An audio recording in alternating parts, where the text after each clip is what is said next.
بسم اللہ الرحمن الرحیم۔ حضرت عبداللہ ابن مسعود رضی اللہ تعالیٰ عنہ۔ اس وقت وہ ایک کم سن اور قریب البلوغ لڑکے تھے۔ وہ روزانہ مکہ کے ایک رئیس عقبہ بن معیط کی بکریوں کو لے کر انہیں چرانے کے لیے انسانی آبادی سے دور مکے کی پہاڑیوں اور وادیوں کی طرف نکل جایا کرتے تھے۔ ان کا نام عبداللہ اور ان کے والد کا نام مسعود تھا، لیکن عام طور سے لوگ انہیں ابن عبد کہہ کر پکارتے تھے۔ کم سن عبداللہ نبی کریم صلی اللہ علیہ وسلم کی باتیں اکثر سنا کرتا تھا جو قریش میں اپنے نبوت کا اعلان کر چکے تھے، مگر ایک تو اپنی کم عمری اور دوسری آبادی سے دور انسانی سوسائٹی سے الگ تھلگ ہونے کی وجہ سے اس پر خاطر خواہ توجہ نہیں کر پاتا تھا۔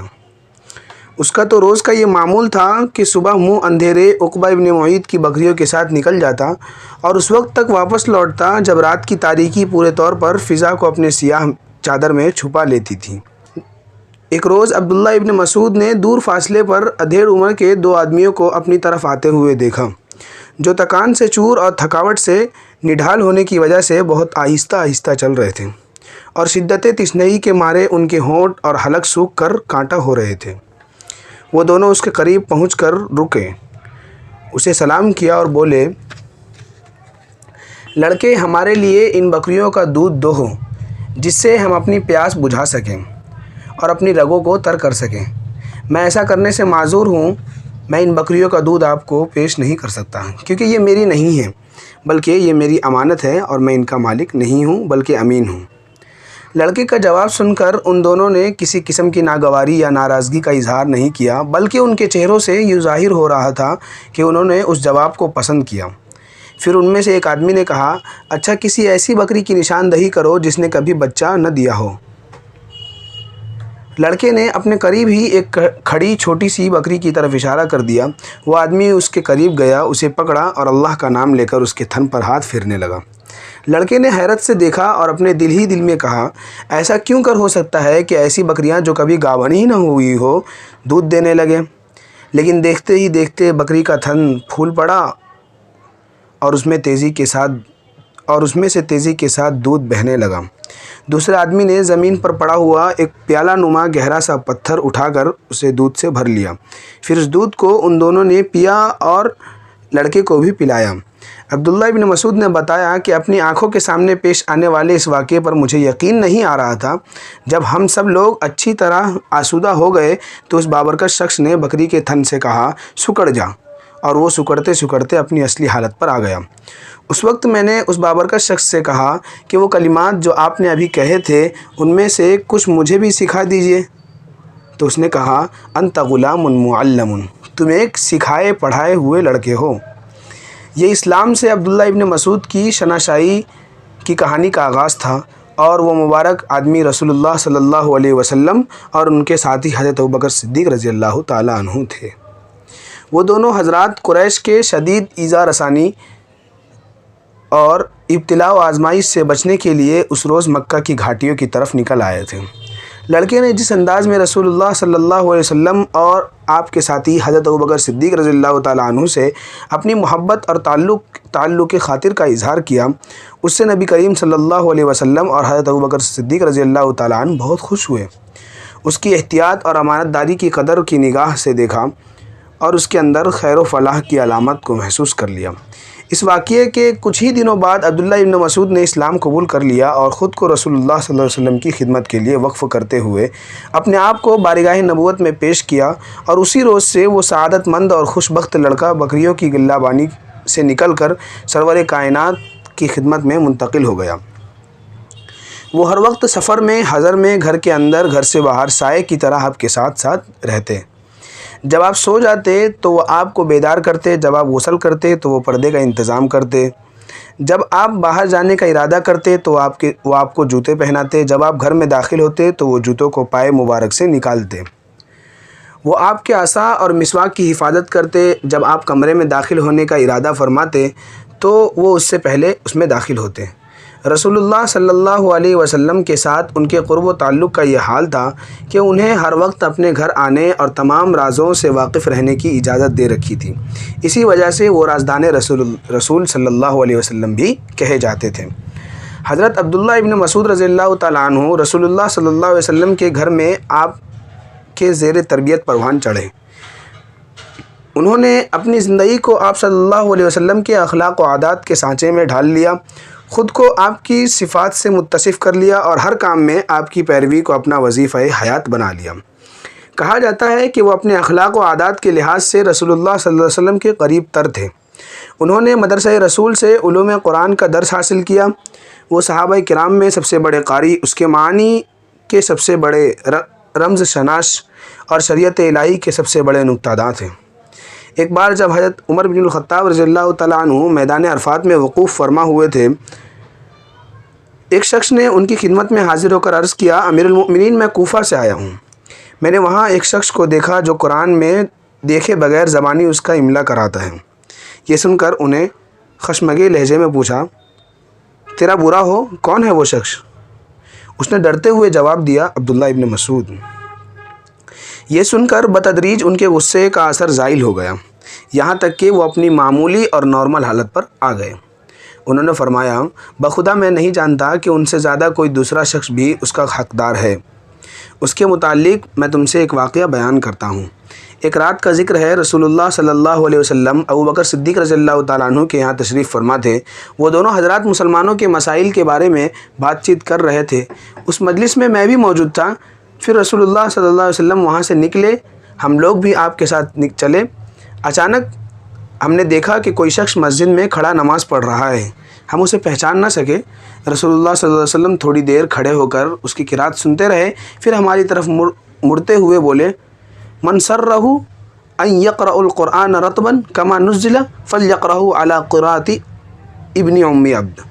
جو شخص قرآن کو اس طرح پڑھنا چاہے جیسا کہ وہ نازل ہوا، تو وہ اسے چاہیے کہ وہ ابن ام عبد کی قرات کے مطابق اسے پڑھے۔ پھر جب عبداللہ ابن مسعود بیٹھ کر دعا مانگنے لگے تو رسول اللہ صلی اللہ علیہ وسلم کہتے جاتے، سل تعطہ سل تعطہ، مانگو تم کو دیا جائے گا، تم مانگو تمہیں دیا جائے گا۔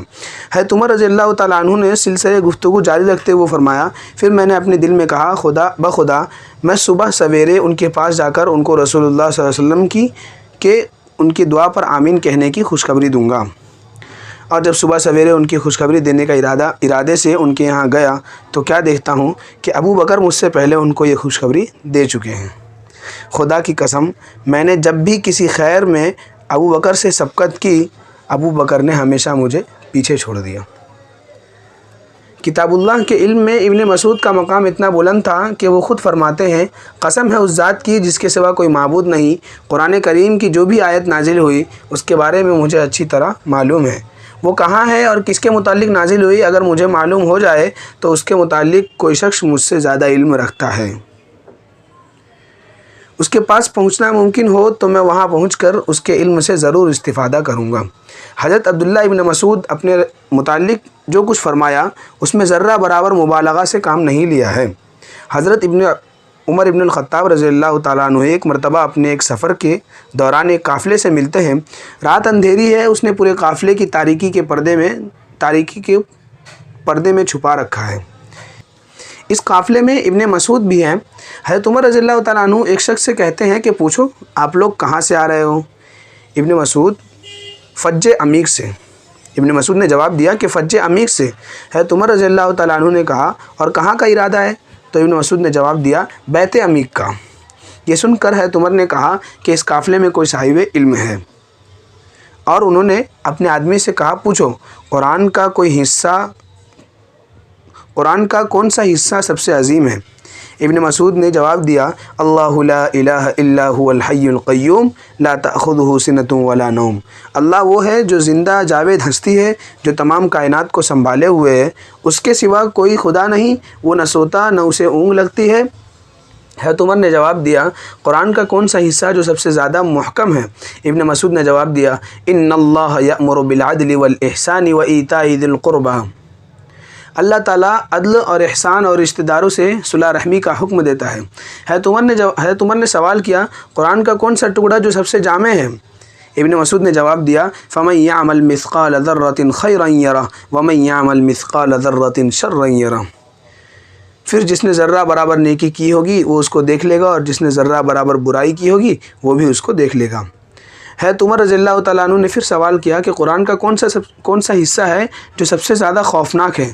ابن مسعود نے جواب دیا لیس بامانیکم ولا امانی اہل الکتاب من یعمل سوءا یجز بہ ولا یجد لہ من دون اللہ ولیا ولا نصیرا۔ انجام کار نہ تمہاری آرزوؤں پر موقوف ہے نہ اہل کتاب کی آرزوؤں پر، جو بھی برائی کرے گا وہ اس کا پھل پائے گا اور اللہ کے مقابلے میں اپنے لیے کوئی حامی و مددگار نہ پا سکے گا۔ حضرت عمر نے پھر سوال کیا کہ قرآن کا وہ کون سا حصہ ہے جو سب سے زیادہ امید فضا ہے؟ ابن مسعود نے جواب دیا قل یا عبادی الذین اسرفوا علی انفسہم لا تقنطوا من رحمت اللہ ان اللہ یغفر الذنوب جمیعا انہ هو الغفور الرحیم۔ اے نبی کہہ دو کہ اے میرے بندو جنہوں نے اپنے جانوں پر زیادتی کی ہے، اللہ کی رحمت سے مایوس نہ ہو جاؤ، یقیناً اللہ سارے گناہ معاف کر دیتا ہے، وہ غفور الرحیم ہے۔ حضرت عمر رضی اللہ تعالیٰ عنہ نے کہا ان سے پوچھو کہ کیا تم عبداللہ ابن مسعود ہیں؟ کیا تم میں عبداللہ ابن مسعود ہیں؟ تو قافلے والوں نے جواب دیا کہ ہاں۔ حضرت عبداللہ ابن مسعود صرف عالم و قاری اور عابد و زاہد ہی نہیں تھے، بلکہ وہ بڑے ہمتی، نہایت دور اندیش اور زبردست مجاہد اور میدان کارزار میں پیکر جرأت و شجاعت بھی تھے۔ وہ پہلے مسلمان ہیں جنہوں نے رسول اللہ صلی اللہ علیہ وسلم کے بعد سب سے پہلے مشرکین کی مجمع میں بآواز بلند قرآن پڑھ کر سنایا۔ ایک روز مسلمان مکہ میں اکٹھا ہوئے اور آپس میں کہنے لگے بخدا ابھی تک قریش نے بآواز بلند کسی سے قرآن نہیں سنا، کون ہے جو اس کو سنا دے؟ تو حضرت عبداللہ نے کہا کہ میں انہیں قرآن سناؤں گا۔ صحابہ نے کہا کہ آپ اس کے لیے مناسب نہیں ہیں، ہم چاہتے ہیں کہ یہ کام کوئی ایسا شخص انجام دے جس کی پشت پر اس کے قبیلے کی طاقت ہو کہ اگر قریش اس کے ساتھ بری نیت سے پیش آئیں تو اس کا قبیلہ اس کی حمایت کے لیے اٹھ کھڑا ہو۔ لیکن حضرت عبداللہ ابن مسعود نے کہا کہ نہیں، یہ کام مجھے ہی کرنے دو، اللہ تعالیٰ مجھے ان کے شر سے محفوظ رکھے گا اور ان کے مقابلے میں میری حمایت کرے گا۔ پھر وہ چاشت کے وقت مسجد حرام میں داخل ہوئے اور مقام ابراہیم کے پاس پہنچ گئے۔ اس وقت سرداران قریش کعبہ کے ارد گرد بیٹھے ہوئے تھے۔ حضرت عبداللہ نے مقام ابراہیم پر کھڑے ہو کر بلند آواز سے قرآن کی تلاوت شروع کر دی۔ بسم اللہ الرحمن الرحیم الرحمن علم القرآن خلق الانسان علمہ البیان۔ اللہ کے نام سے جو بے انتہا مہربان نہایت رحم والا ہے۔ نہایت مہربان خدا نے اس قرآن کی تعلیم دی ہے، اسی نے انسان کو پیدا کیا اور اسی نے بولنا سکھایا۔ وہ کتاب الہی کی آیت پڑھتے چلے گئے۔ آواز سن کر سرداران قریش ان کی طرف متوجہ ہوئے اور بولے یہ ابن ام عبد کیا پڑھ رہا ہے؟ ارے اس کا ناس ہو، یہ تو اسی پیغام کا کوئی حصہ پڑھ رہا ہے جس کو محمد صلی اللہ علیہ وسلم لائے ہیں۔ یہ کہہ کر وہ اٹھ کھڑے ہوئے اور تیزی سے ان کی طرف لپکے اور ان کے چہرے پر مارنے لگے، لیکن انہوں نے تلاوت کا سلسلہ منقطع نہیں کیا۔ وہ برابر پڑھتے رہے اور وہیں جا کر رکے جہاں تک وہ پہنچنا چاہتے تھے۔ پھر وہ لوٹ کر اپنے ساتھیوں میں آئے۔ اس وقت ان کے جسم سے خون بہہ رہا تھا۔ لوگوں نے ان کی اس حالت کو دیکھ کر کہا آپ کے متعلق ہم کو اسی بات کا اندیشہ تھا۔ یہ سن کر انہوں نے کہا بخدا یہ دشمنان خدا آج سے پہلے میری نظر میں اتنے ذلیل و بے وقار نہ تھے، اگر آپ لوگ چاہیں تو میں کل بھی ان کو اسی طرح قرآن پڑھ کر سناتا ہوں۔ لیکن ساتھیوں نے کہا کہ نہیں، بس اتنا کافی ہے، تم نے ان کو وہ چیز سنا دی جن کا سننا انہیں گوارا نہیں تھا۔ ابن مسعود حضرت عثمان رضی اللہ تعالیٰ عنہ کے زمانے خلافت تک زندہ رہے۔ جب وہ مرض موت میں مبتلا ہوئے تو حضرت عثمان رضی اللہ تعالیٰ عنہ ان کی عیادت کے لیے تشریف لے گئے۔ مزاج پرسی کے بعد انہوں نے دریافت کیا کہ آپ کو کس چیز کی شکایت ہے؟ بولے اپنے گناہوں کی۔ پوچھا کیا خواہش ہے؟ بولے رب کی رحمت کی۔ پوچھا کیوں نہ آپ کے وظیفے کی ادائیگی کا حکم جاری کر دوں جس کو لینے سے آپ نے پچھلے کئی سالوں سے انکار کر دیا ہے؟ بولے مجھے اس کی ضرورت نہیں ہے۔ کہنے لگے آپ کے بعد آپ کے بچیوں کے کام آئے گا۔ بولے کیا آپ کو میری بیٹی کے متعلق محتاجی کا اندیشہ ہے؟ میں نے انہیں ہر رات سورہ واقعہ پڑھنے کی ہدایت دی ہے۔ میں نے رسول اللہ صلی اللہ علیہ وسلم کو یہ ارشاد فرماتے ہوئے سنا من قرأ الواقعات کل لیلۃ لم تصبہ فاقہ، جو شخص ہر رات کو سورہ واقعہ پڑھ لیا کرے گا وہ فقر و فاقہ سے دوچار نہ ہوگا۔ اور جب رات آئی تو حضرت عبداللہ ابن مسعود اپنے رفیق اعلیٰ سے جا ملے۔ اس وقت ان کی زبان مبارک اللہ کے ذکر اور اس کی آیات بینات سے تر تھی۔ انا للہ و انا الیہ راجعون۔ اللہ تعالیٰ ان سے راضی ہو۔